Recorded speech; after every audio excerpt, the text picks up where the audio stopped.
dengan dengan kos yang di Swakarya. Iya. Hah? Oh, kamar kosong. Oh iya, ada Mbak, ada. Oh, iya Mbak, iya. Harganya 350 per bulan Mbak. Oh iya, bentar dulu. Ibu mau nanya dulu. Mbaknya orang mana? Oh, iya nggak apa-apa. Oh, emang kenapa? Oh iya Mbak, kemarin itu. Oh, katanya kan kalau orang timur itu ya kayak katanya ngerecokin kos-kosan ibu gitu loh. Makanya ibu tanya gitu. Biasanya kan mabuk-mabukan. Itu terus katanya jarang mandi juga. Ya itu sih Mbak. Oh iya, datang aja. Oh, nanti malam nggak apa-apa. Ibu ada di sini. Ya, waalaikumsalam.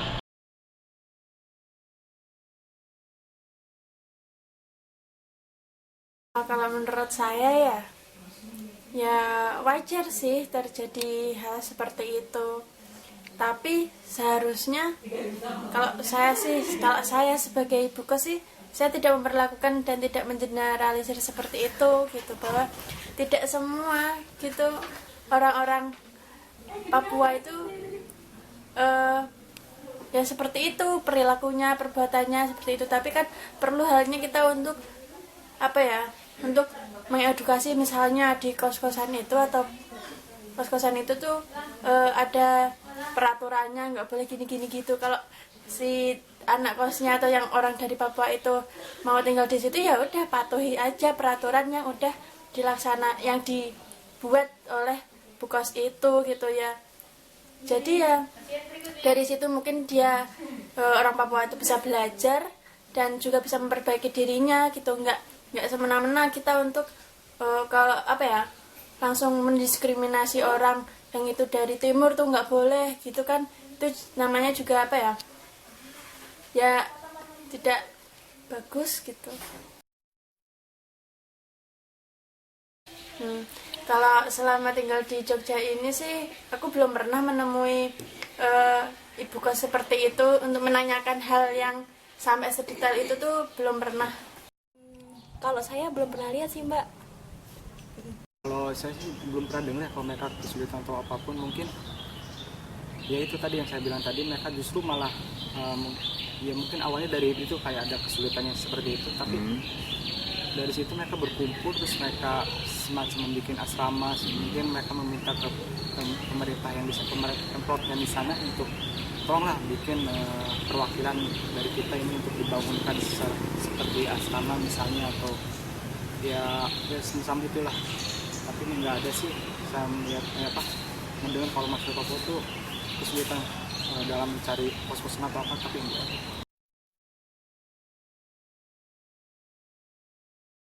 Jadi setahu saya untuk masyarakat Papua itu, terutama yang di sini itu kalau mungkin baru-baru ya, atau kalau baru-baru mungkin masih terbawa dengan situasi di sana. Tapi kalau sudah agak lama di sini mungkin sudah adaptasi. Kita juga nggak terlalu repot untuk misalkan berkomunikasi dengan masyarakat Papua. Jadi kalau mahasiswa yang ada di sini kebanyakan sudah orangnya itu sudah jadi tahu betul orang Jawa itu seperti apa. Jadi mereka sudah nggak seperti mungkin kalau yang di jalan atau apa itu kan kita nggak tahu, tapi kalau kebanyakan yang di sini sudah tahu. Jadi mereka juga ramah, juga sopan sama. Jadi kalau setahu saya seperti itu. Untuk yang semangatnya tinggi, mau belajar, karena keterbatasan mereka di wilayahnya mereka sendiri, mereka mau gitu jauh-jauh dari daerahnya buat ke daerah lain yang memiliki tingkat pendidikan lebih tinggi buat belajar, buat meraih pendidikan yang lebih tinggi dengan kualitas yang lebih baik. Menurutku itu semangat yang bagus banget. penilaiannya secara umum ya Mbak ya, soalnya kalau nggak hanya mahasiswa sini aja, itu kebanyakan kalau yang kos Papua itu kita tuh kesulitannya satu, itu kalau pas mereka itu mungkin pada saat minum-minum itu kita tuh kontrolnya sulit sekali. Bagi yang punya kos itu kan repot. Dulu pernah teman saya itu ditempati kos untuk Papua ya, itu jadi di dalamnya itu sering hanya untuk itu. Terus jenengan tahu yang namanya kucing itu ya? Kucing itu di sana itu dimakan. Nah itu dibakar, dimakan. Iya, jadi soalnya kosnya itu dekat gitu loh. Sampai habis kosnya itu dia nggak boleh perpanjang gitu loh. Padahal dia udah mau minta berapa gitu. Jadi mereka minum, terus ada kucing itu disiram pakai bensin itu terus dibakar gitu loh, terus dimakan. Nah itu kan bahaya itu di dalam kamar loh itu. Iya, nah, bayangkan aja. Itu yang saya tahu loh. Kalau di luar saya itu memang betul. Apalagi kalau setelah minum kan kebanyakan mereka itu seperti itu gitu loh. Kita enggak bukan berarti enggak boleh minum, enggak. Tapi kan dampaknya itu loh bagi mereka yang kalau orang sini kan waduh, kalau sudah minum misalkan diem enggak emosi enggak apa-apa. Nah, kebanyakan seperti itu Mbak. Yang di situ loh.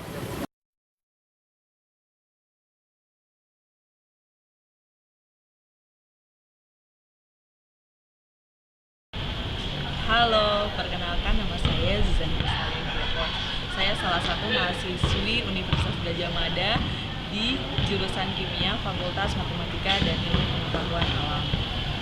Pertama kali saya datang ke Jogja, saya sangat senang karena saat mendengar banyak cerita dari orang-orang yang pernah kesini yang bukan orang lokal di Jogja sendiri mengatakan bahwa Jogja itu adalah tempat budaya, salah satu kota pelajar juga, dan banyak sekali beragam budaya maupun ilmu yang bisa kita peroleh di Jogja. Awal saya datang ke sini kan 2013 ya, kalau saya sebagai mahasiswa datang ke sini bukan sebagai pariwisatawan. Saat itu memang saya sangat kesulitan ya, misalnya kayak tadi stereotype masyarakat kepada kami lah orang Papua seperti itu. Itu memang agak susah sih kadang-kadang, bukan kadang-kadang sih, banyak yang kayak melihat fisik langsung, oh udah ada yang masuk kayak gitu-gitu di kosan ini. Akhirnya saya merasa ada penolakan. Tapi teman-teman mesti tahu bahwa tidak semua masyarakat Jogja seperti itu. Karena ada beberapa juga yang mau menerima dan bahkan sangat ramah pada saya. Selanjutnya mungkin kalau misalnya untuk masyarakat Jogja sih ada, kalau menurut Suzan sih pribadi, kalau orang-orang yang seperti itu sebenarnya orang-orang yang belum bisa membedakan antara perlakuan oknum atau kelompok sama orang-orang sekitar, sehingga mereka nggak bisa bedain mana orang-orang yang memang serius mau sekolah, mau yang baik lah, sama orang-orang yang nggak baik seperti itu, yang motivasinya lain, seperti ya contohnya kayak mabuk-mabukan, buat kekacauan, dan merasa diri mereka lebih hebat dibanding orang-orang lokal seperti itu.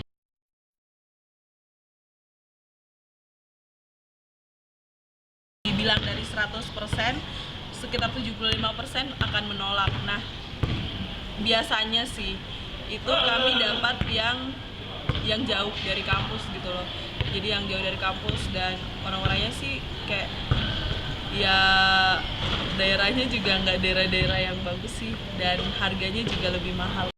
Ada sahabat aku satu, jadi kami kan sering bermain bersama, bahkan sampai kayak sepatuku tuh, aku kan sering di daerah ini sih, di daerah Jakarta 4,5 itu aku kan naruh sepatu, pas aku balik lagi udah nggak ada, padahal tuh katanya kosnya bagus. Terus kayak disuruh Mbak nggak bisa lanjutin lagi gitu loh, karena ada ibu kos yang mau tinggal. Nah itu kami udah sadar kalau itu memang salah satu bentuk dari penolakan sih. Pas kemudian hari kami udah mendapatkan tempat lain, terus pas balik lagi ternyata kamar yang ditempati temanku tuh ini sih malah diisi oleh orang lain yang bukan pemilik dari kos itu. Sempat dengar ya kemarin tuh sekitar hari Sabtu kemarin ada seorang ini ya, ibu pendeta, dan itu tetua juga di Jogja dari Papua.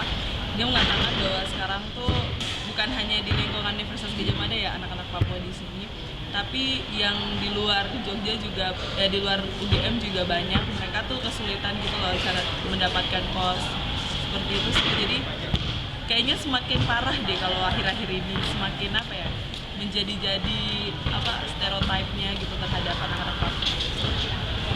Seperti seperti ya, itu penolakan di kos-kosan.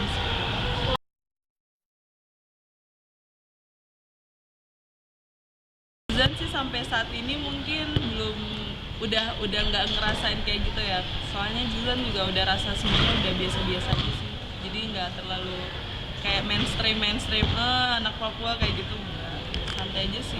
Bahkan kadang-kadang banyak juga yang mikirin kalau Zan tuh orang luar negeri, jadi pas pertama kali ngomong langsung bahasa Inggris, ya udah Zan samperin aja lagi dengan bahasa Inggris, jadi kayak ngerjain gitu sih.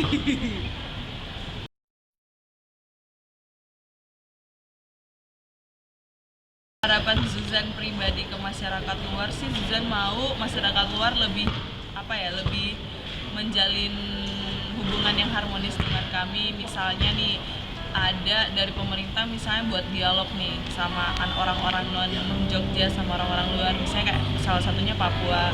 Kira-kira apa sih yang dibutuhkan kepada mereka dan apa yang mereka butuhkan dari kami, supaya kami di situ saling pengertian, kami bisa saling menjaga perasaan. Karena ketika kami diperhadapkan dengan penolakan seperti ini, kami akan merasa itu sebagai perlawanan yang diberikan masyarakat lokal terhadap kami, seperti itu. Jadi mungkin bisa ada dialog, bisa ada interaksi antara kami dengan mereka baik-baik seperti itu. Terus Zuzan tak lupa juga mau kasih harapan juga buat teman-teman Zuzan di anak-anak Papua di Yogyakarta.